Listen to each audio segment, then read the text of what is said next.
What's up, you beautiful noobs? It's your kingdom's rogue's favorite pleb, Gumbo.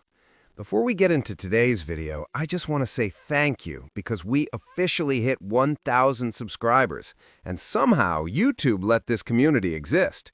And not only that, but you feral monsters immediately told 300 of your friends, and now we a third of the way to 2,000. You guys are truly the most unruly, feral, and somehow still the most lovable group of gamers on this platform. Absolute menace behavior in the comments, unhinged takes in Discord, and I wouldn't trade it for anything. Whether you've been here since day one or you just crawled out of the swamp yesterday, thank you for supporting the channel, sharing the videos, and proving that this community is built differently. All right, let's get into the worst commander investments for F2P players, because if we're going to be feral, we might as well be smart about it. All right, let's get the obvious out of the way first, because someone in the comments was going to type it anyway. If you're a pleb like me, do not invest gold heads into Garrison or rally commanders. Those commanders are designed for players who are leading rallies or holding structures non-stop. And let's be real, that job belongs to the whales. Whales have the gear, the tech, the crystal investment, and the hospital bills to back it up. Plebs don't, and that's okay. Different roles win wars. Same thing goes for gold key commanders. If they come from gold keys, they come with time. Spending gold heads on something you'll eventually max for free is how plebs accidentally grief their own accounts. Gold heads are rare, painfully rare.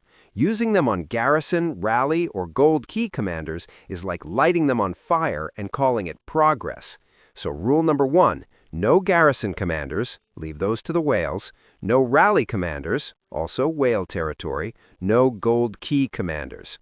All right, now that we've cleared the easy stuff, let's move on to the commander traps that look good and absolutely cook pleb accounts. Before we get into this list, I want to set the scope real quick. I'm only covering the last 2 generations of commanders because as a pleb, you should not be investing in anything older than that anyway. Power creep is real, and nostalgia is not a strategy. Let's start with Shajar because this one baits a lot of people. I know what you're thinking, but she's tanky, she heals allies, she buffs normal damage, which helps smite and combo damage. Yeah, stop it. Shajar is basically a hospital bill. She looks good on paper, but in real fights, she just soaks damage, drains resources, and doesn't bring enough value to justify the investment, especially for plebs. And here's the real problem. She's not even a top 4 archer commander in the game. If you're F2P or low spend, investing gold heads into a commander that isn't elite at their role is how your account slowly gets cooked. So for plebs, Shajar is a must skip. Next up, Huo and Belisarius Prime. Both of these commanders lean heavily into skill damage, and that already puts them on the back foot in the current meta. They're not bad commanders, but they're outdated investments. Belisarius Prime does have some niche use cases, and yes, someone in the comments will say it works for them. That's fine. But as a pleb, niche is not where your gold heads are going. You want flexible, future-proof value, not situational commanders that only shine in very specific setups. So, for F2P players, Huo, outdated skill damage focus, Belisarius Prime, niche but not worth the cost. Both are easy avoids. Now, Infantry. Honestly, just skip them all. Okay, put the pitchforks down. Fine, I'll be specific. Skip Wallace and Ragnar. There, are you happy now, infantry simps? Can I keep my kneecaps? Let's start with Wallace. Yes, he's fine, but he's single target, he has no march speed, and we already have a new infantry commander coming soon, which means Wallace is on borrowed time. And here's the real problem. Alex exists. Alex does the same job, sometimes a better job, moves faster, and doesn't require you to pretend this was a galaxy brain investment. Wallace isn't terrible, he's just unnecessary. For plebs, unnecessary equals skip. Now, Ragnar. Skill damage infantry in today's meta is basically showing up to a gunfight with a history book. He's slow, his damage is underwhelming, he doesn't scale well. But listen, that helmet? Absolute drip. Museum quality, 10 out of 10 fashion piece. Unfortunately, drip does not win fights, and Ragnar is dead on arrival for pleb investments. Wallace, fine, but replaceable and slow. Ragnar, cool helmet, cooked kit. If you're a pleb, infantry right now is a gold head black hole. Let the whales test it. We'll watch, from a safe distance. All right, siege mains, this one's simple. If it's not Gaja or Gonzalo, it's a waste. You can ignore it, scroll past it, pretend it never released. The issue with most siege commanders isn't that they're bad, it's that they don't compete.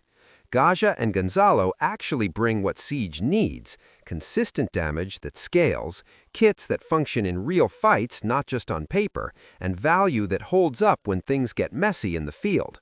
Everything else falls into the same trap: lower damage ceilings, awkward kits that are skill damage based, or numbers that just don't keep up with modern commanders.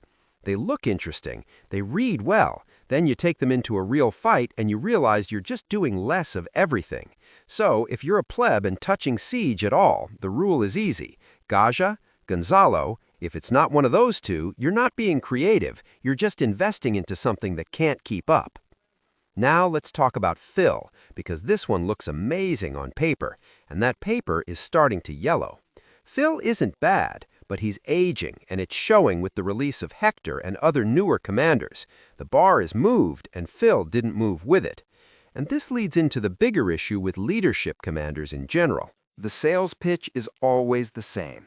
You can move them between marches. They're flexible. Yeah, and that's the trap.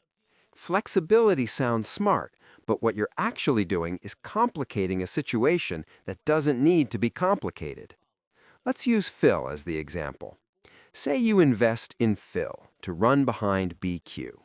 Cool, but for the same gold heads, you could have just built LC and gotten equal or better value without pretending this was a galaxy brain move.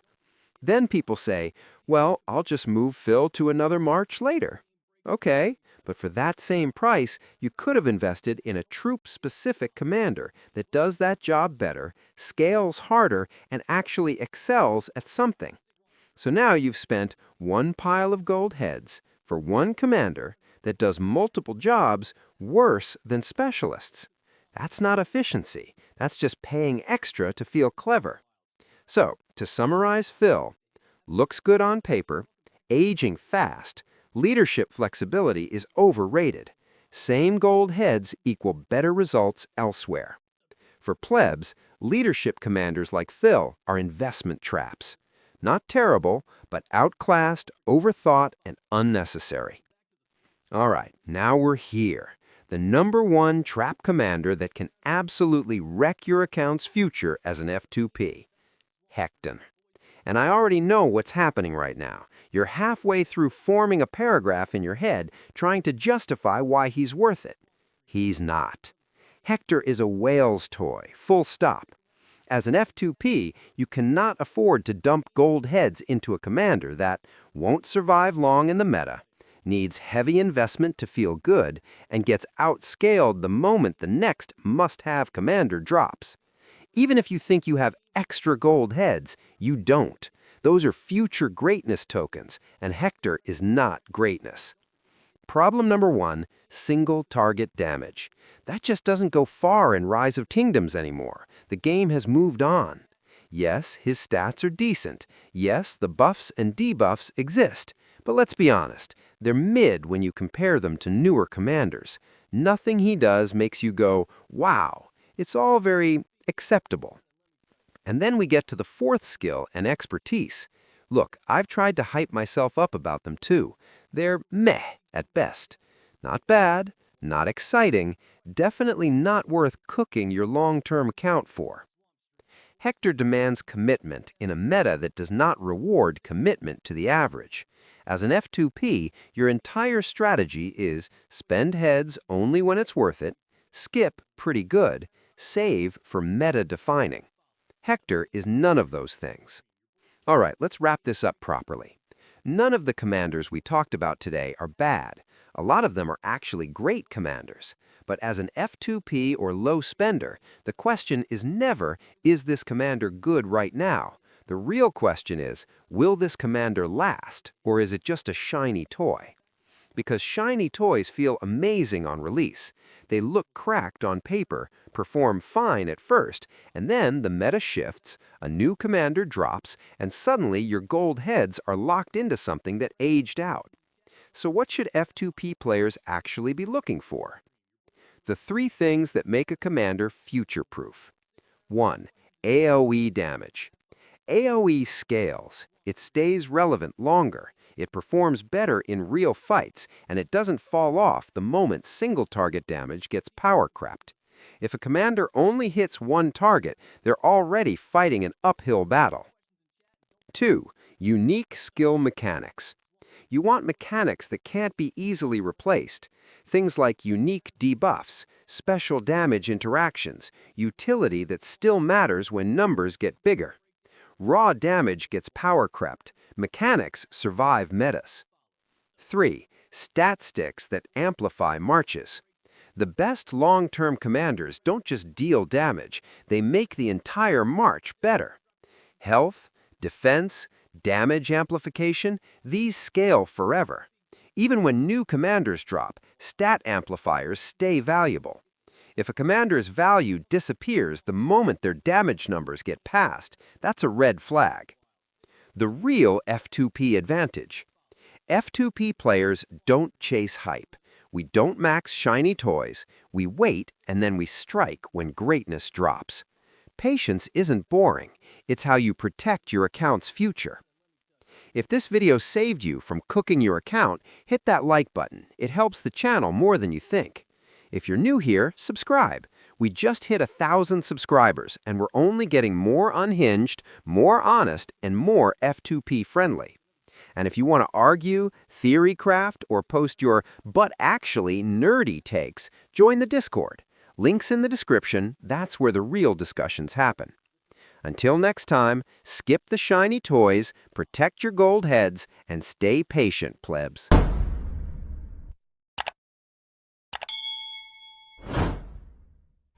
Gumbo in the pot, thick steam in the air. Season it heavy, got the spices to scare. My siege drops fire, watch the towers crumble. Archers take flight, but they fumble in the jungle. Blades clash loud, infantry in the grind. Cavalry charge, but they fall behind. It's the flavor of war, every bite is a lesson. Pew-Tang clan's the ultimate weapon. Pew-Tang clan ain't nothing to mess with. Pew-Tang clan.